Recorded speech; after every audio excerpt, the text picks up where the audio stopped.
Hello, good morning students.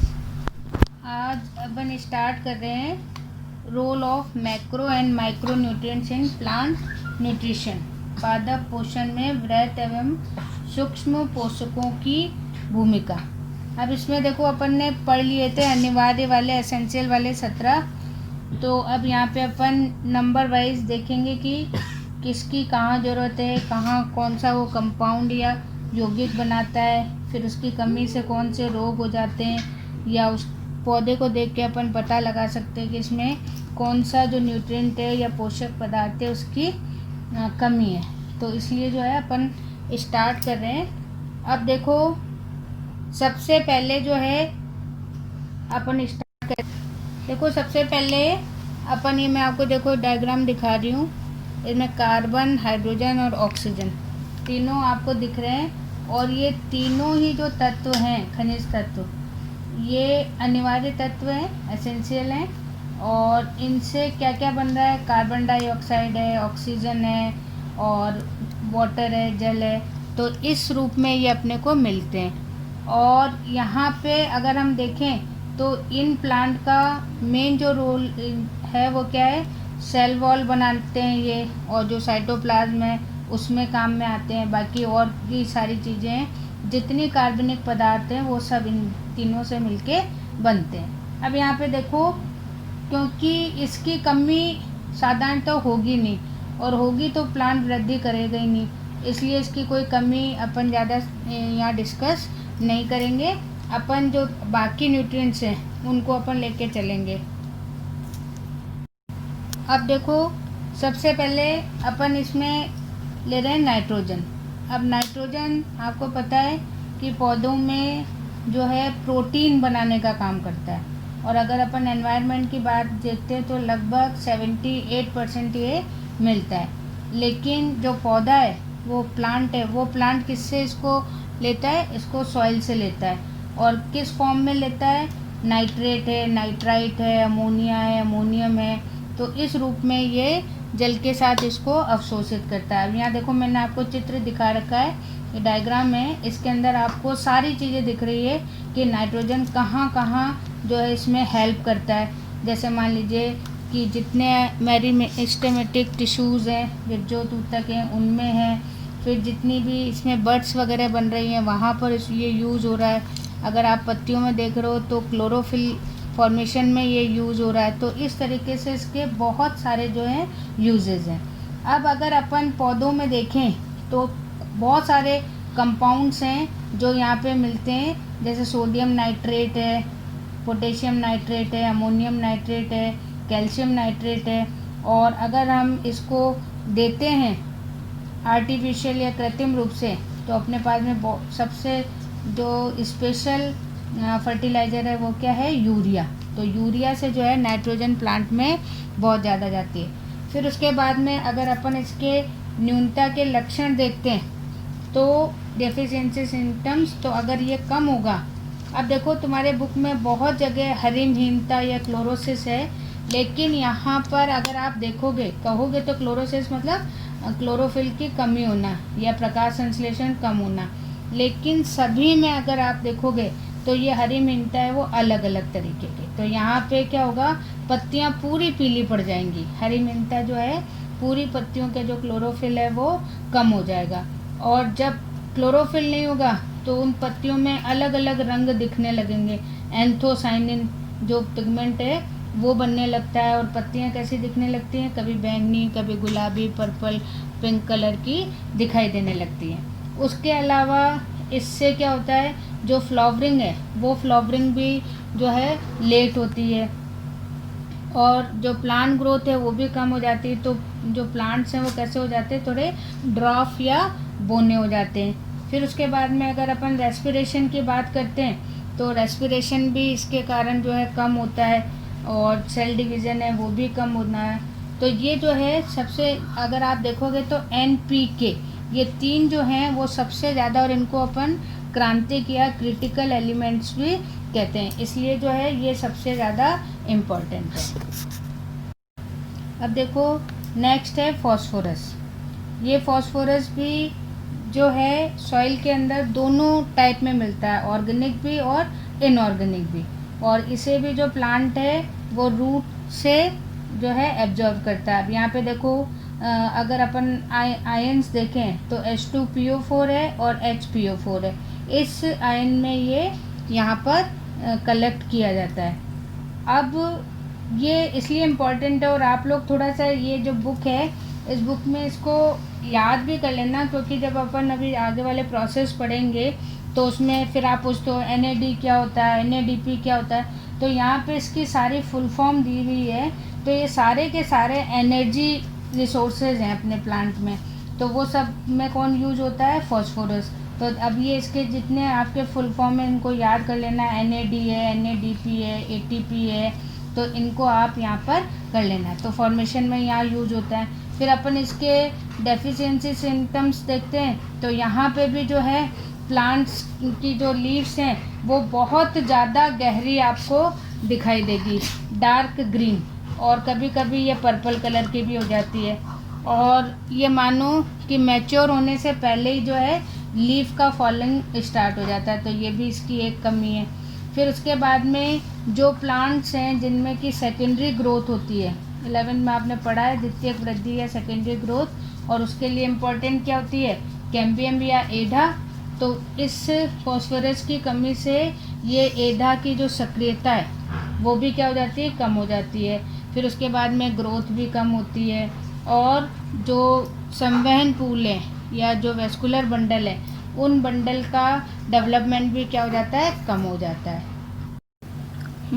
अब देखो next है कैल्शियम।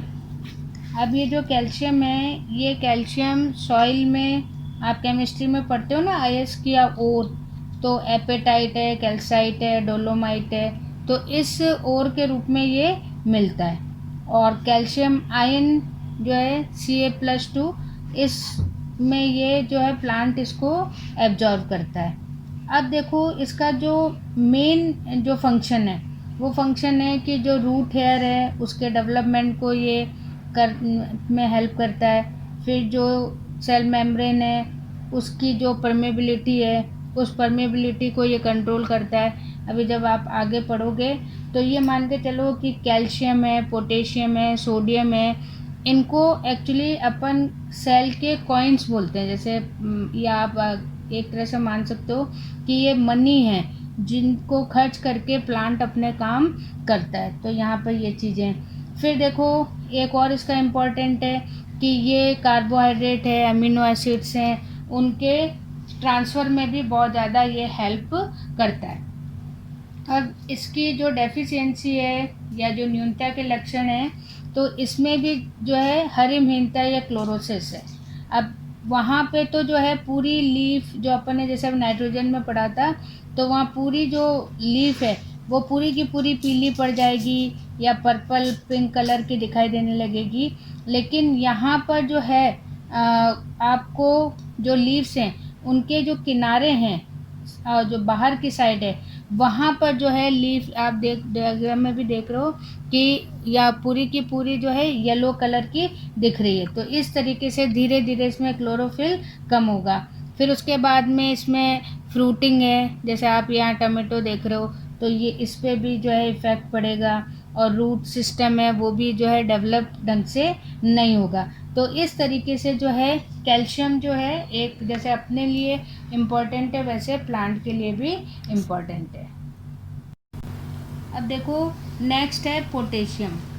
अब ये जो पोटेशियम है, ये पोटेशियम अधिकतर जो है इनऑर्गेनिक कंपाउंड्स है उनसे मिलता है, जैसे पोटेशियम सल्फेट, पोटेशियम नाइट्रेट, इनमें मिलेगा।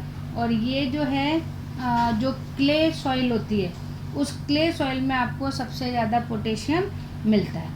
अब यहाँ पे देखो सबसे इम्पॉर्टेंट चीज़ क्या है कि ये जितनी ये मान के चलो बायोकेमिकल रिएक्शन होंगी, तो उन रिएक्शन में जो है ये एज ए कैटलिस्ट जो है वहाँ पर यूज होगा।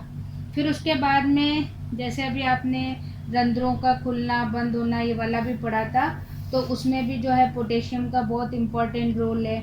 फिर फोटोसिंथेसिस है, प्रकाश संश्लेषण, उसमें भी है। फिर उसके बाद में जो ऑस्मेटिक जो है पोटेंशियल, उसमें भी ये हेल्प करता है। तो इस तरीके से जो है पोटेशियम भी एक इम्पॉर्टेंट न्यूट्रिएंट है प्लांट के लिए। अब देखो इसकी जो कमी है, अब ये जहाँ आप प्लांट वाला देख रहे हो फोटो, तो इसमें भी आपको देखो कि ये साइड से जो है इसमें पीलापन दिख रहा है, तो इसे भी अपन हरी मिंटा बोलेंगे। और ये किनारों से, और धीरे धीरे इसमें जो लीफ है, ये लीफ क्षय होने लगेगी, यानी डिस्ट्रॉय होने लगेगी, तो इसे हम बोलते हैं ऊतक क्षयता भी बोलते हैं। फिर उसके बाद में क्या होता है कि जैसे आपको पता है कि सेल वॉल है वो किसकी बनी हुई है, सेलुलोज की बनी हुई है, लेकिन यहाँ पर जो है लिग्निन का फॉर्मेशन बढ़ने लगता है सेल वॉल में, जिससे जो लीफ है वो थोड़ी सी मोटी भी हो जाती है। और अगर बहुत ज़्यादा हो तो जो प्लांट है उस प्लांट की जो ग्रोथ है वो बहुत कम हो जाती है, और उसे आप रोजेट, जो प्लांट हार्मोन अभी अपन पढ़ेंगे, तो जैसे मान लीजिए कि जो लीफ है, या आप ये मान सकते हो जो इंटरनोड है उसकी ग्रोथ कम हो जाती है और लीफ बहुत पास पास आ जाती है, तो इसको अपन क्या बोलते हैं, झाड़ी नुमा या रोजेट टाइप जो है उस प्रकार की इसमें ग्रोथ हो जाती है। फिर उसके बाद में ये प्लांट की जो डिजीज़ रेजिस्टेंस है उसको भी कम करता है। तो इसलिए जो है NPK, अभी पहले भी मैंने बताया कि ये इनको अपन बहुत ज़्यादा यूज़ करते हैं एज ए फर्टिलाइज़र, क्योंकि ये तीनों के तीनों, ये कभी क्वेश्चन आता भी है कि प्लांट के क्रिटिकल एलिमेंट या क्रांतिक तत्व, तो उसमें आप क्या यूज करोगे, NPK, तो ये आपको याद रखना है। नेक्स्ट है अपनी मैग्नीशियम। अब ये जो मैग्नीशियम है, ये मैग्नीशियम भी जो है आपको प्लांट में जो है कार्बोनेट, डोलोमाइट, यहाँ पे आपको फॉर्मूले भी केमिकल दे रखे हैं, MgCO3, MgCO3, कैल्शियम CaCO3, तो इस रूप में ये है वो प्लांट को मिलता है। और यहाँ पर अगर आप देखोगे तो जब अपन अभी प्रकाश संश्लेषण या फोटोसिंथेसिस पढ़ेंगे तो उसमें अपन क्लोरोफिल की स्ट्रक्चर देखेंगे, और उस क्लोरोफिल की स्ट्रक्चर में सबसे बीच में एक एलिमेंट होगा और वो होगा मैग्नीशियम। तो आप देखो कि कितना ज़्यादा ये इम्पॉर्टेंट हो गया। उसके अलावा जो बायोकेमिकल रिएक्शंस होती हैं उसमें ये एज ए एक्टिवेटर काम में आता है। फिर एक और इसका इम्पॉर्टेंट है कि आप लोगों ने 11th में राइबोसोम की स्ट्रक्चर पढ़ी। अब उस स्ट्रक्चर में आपको 2 यूनिट दिखाई देती हैं, एक छोटी एक बड़ी। और नॉर्मल कंडीशन या आप कह सकते हो रिलैक्स कंडीशन में ये दोनों जो यूनिट्स हैं ये दोनों अलग होती हैं, पड़ी रहती हैं, और इनको जोड़ने का काम कौन करता है, मैग्नीशियम। तो जब मैग्नीशियम की प्रेजेंस होगी तब जो है ये स्मॉल और जो लार्ज यूनिट है, ये सब यूनिट्स हैं और ये दोनों आपस में जुड़ती हैं, और जुड़ने के बाद में ये क्या काम करती है, प्रोटीन सिंथेसिस का काम करती हैं। अगर आपने 11th में ध्यान हो तो अपने को है ना ट्रांसलेशन में, तो उस तरीके से जो है यहाँ पर बहुत ज़्यादा इसका इम्पॉर्टेंट रोल होता है। फिर उसके बाद में फिर वही डेफिशिएंसी सिम्टम्स हैं। अब यहाँ पे देखो मैंने आपको डायग्राम दिया हुआ है और इसमें आपको लीफ की सारी वेन्स दिख रही हैं, सिराएं दिख रही हैं। तो यहाँ पर जो है इसमें भी वही हरीमिंथा क्लोरोसिस, लेकिन ये कहलाता है इंटरवीनस या अंतःशिरीय हरीमिंथा। तो इसमें जो है इस तरीके की लीफ देखते ही आपको पता लग जाएगा कि यहाँ मैग्नीशियम की कमी है। उसके अलावा यहाँ पे भी जो है जब क्लोरोफिल ख़त्म हो जाता है तो एंथोसाइनिन पिगमेंट डेवलप हो जाता है। और उसके अलावा जो है यहाँ पर अपन जब टिश्यू कल्चर करते हैं तो उस टिश्यू कल्चर में अगर मैग्नीशियम नहीं होगा तो जो प्लांट्स है उन प्लांट्स में क्लोरोसिस हो जाएगा, ठीक है ना। देखो इसके बाद में है सल्फर या गंधक। अब ये जो है ये भी जो है ऑर्गेनिक जो है उस रूप में मिलेगा प्लांट में, और इसके सल्फेट आयन यानी SO4-2 इस रूप में जो है प्लांट की जो रूट्स है वो इसको एब्जॉर्ब करती है। और सबसे इम्पॉर्टेंट चीज़ है कि ये सल्फ़र डाइऑक्साइड के रूप में एनवायरनमेंट में भी रहता है, तो वहाँ से भी इसको जो है एब्जॉर्ब कर सकते हैं। अब यहाँ पे देखो कि इसका जो यूज़ है वो यूज़ क्या है, सल्फ़र फेरिडॉक्सिन जो है ये एक तरीके का लिपिड है, तो वहाँ लिपिड बनाने के लिए इसको यूज़ किया जाता है।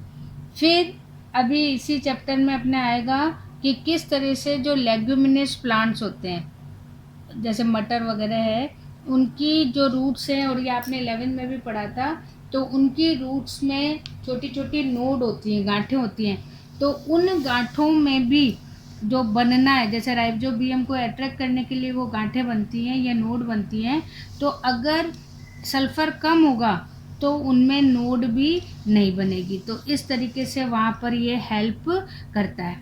अब इसके बाद में अपन इसकी डेफिशिएंसी, अभी आप डायग्राम देखो, इसमें सारे बता रखे हैं कि सल्फ़र का जो यूज़ है वो कहाँ कहाँ है। अब इसकी जो कमी है या इसकी न्यूनता है, उसमें भी वही हरी मीनता दिखेगी, यानी क्लोरोसिस बनेगी। अब यहाँ पर क्योंकि सल्फ़र नहीं है तो प्रोटीन नहीं बनेगा। अब प्रोटीन नहीं बनेगा तो प्लांट की ग्रोथ है वो कम हो जाएगी, सेल डिवीज़न है वो कम हो जाएगा, प्लांट है वो ड्रॉप हो रह जाएगा, या फिर जो है ये मान के चलो कि उसमें फ्रूटिंग वगैरह नहीं होंगी। तो इस तरीके से जो है आज अपन ने जो है न्यूट्रिएंट्स पढ़ लिए हैं, बाकी न्यूट्रिएंट्स मैं कल कराऊंगी, और फिर थोड़ा सा इसमें जो इम्पोर्टेंट है वो नाइट्रोजन साइकिल वगैरह या नाइट्रोजन का जो फॉर्मेशन है इसमें, ये इसका इम्पोर्टेंट है। तो आज अपन इतने इसको कर लेते हैं। अभी एक्चुअली क्या मैं थोड़ा बाहर हूँ, इस वजह से आपको वीडियो वैसे ही बना के भेज रही हूँ, ठीक है ना। Okay, thank you.